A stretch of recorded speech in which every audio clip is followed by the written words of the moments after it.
Hi guys, it's Amanda and I'm here with another book tag for you. This time it's the 7 Deadly Sins book tag, which I've been wanting to do for a while. I haven't actually been tagged in this one, but I'm going to do it anyway. And I'll put a link down to the original video in the box. The first of the sins is greed, and this question has two parts. What is your most expensive and what is your least expensive book? Now my least expensive book is a little bit difficult. I chose To Catch a Pirate by Jade Parker. I've had this book for a while, but I got it from a library sale for 20 cents. I've bought quite a few books this way, so I could probably put a few books here, but I don't think I've ever got a book other than those that have just been given to me for less than 20 cents. So that's my least expensive book. My most expensive book would probably be my leather-bound edition of Hans Christian Andersen's Fairy Tales.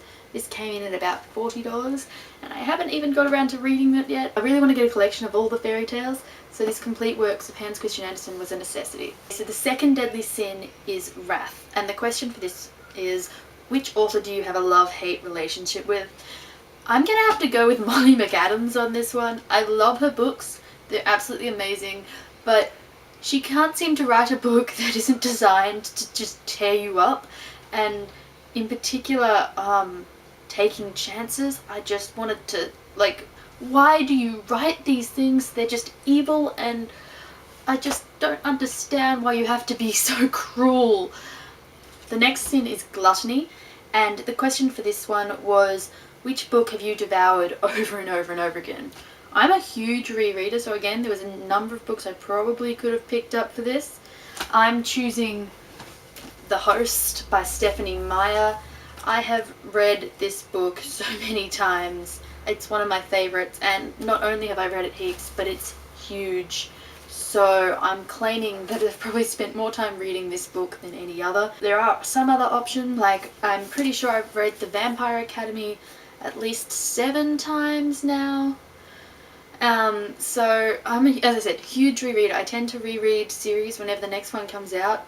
So like anything like the first Harry Potter book or any really long series, the first book I would have read heaps.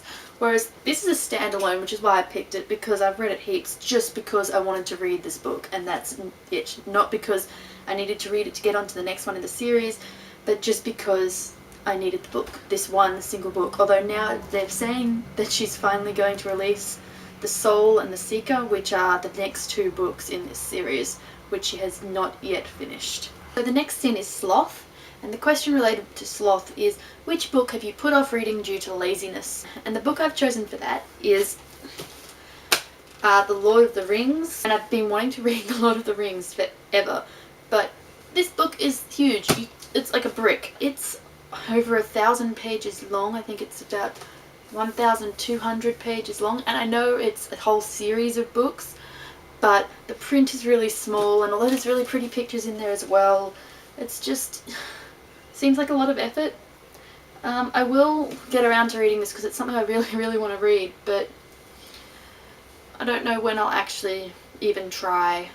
The next sin is pride, and for this the question is, what book do you talk about the most in order to sound smart?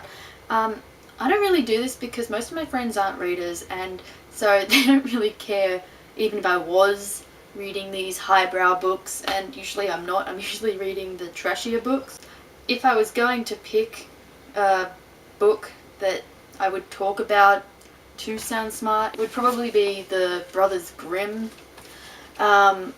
This is the complete fairy tales. I tend to know a lot about these fairy tales, and I find because fairy tales are not seen as highbrow reading, a lot of more people know what you're talking about when you bring them up, and most of the time they think of the Disney versions, so I actually know what I'm talking about and can often say things about them that people might not know. So I guess when the subject comes to fairy tales, I usually feel a little bit smarter talking about them. So sin 6 is lust, and the question is, what attributes do you find most attractive in male and female characters? For female characters, I've got a fairly broad range. I love like the kick butt style characters such as Rose from Vampire Academy. I also love the kind, caring, loving sort of characters such as Wanda from the host. Basically, when I don't like a female character, it's because she's stupid or because she's vapid and only caring about, you know, her looks and clothes and things like that, and I just don't give a damn about that sort of stuff in a book. When we get to male characters, I've still got the fairly broad range. I don't like them to be perfect. When you've got those perfect male characters, I just don't like them whatsoever. I do like them to have a few flaws because it makes them more interesting, and so often I find that people try and make them the perfect male lead, and it's just wrong. And usually when they try, like, it just doesn't work. While I do enjoy a good bad boy, it's sort of overdone in my opinion, and I tend to prefer the sort of witty kind of guy in a book. I think that if they're sort of got those one-liners and punchy and funny, and I think that makes a much better character. I also sort of like the sort of hero complex type guys. Again, like Dimitri, he feels that he needs to save everyone and all the rest, and because he's still got his flaws, this sort of Prince Charming stereotype really works as long as his flaws are still there to balance it out. The last of the 7 deadly sins is envy, and for this the question is, which book would you most like to receive as a gift? And I did not even need to think about this one for a second. The book that I'd most like to receive as a gift would be the Barnes & Noble leather-bound edition of the Chronicles of Narnia. It's absolutely beautiful, and at over $300, I can't see myself ever actually buying this. But, you know, if there's a rich, twice-removed family member who wants to buy my love, feel free to buy it with this book.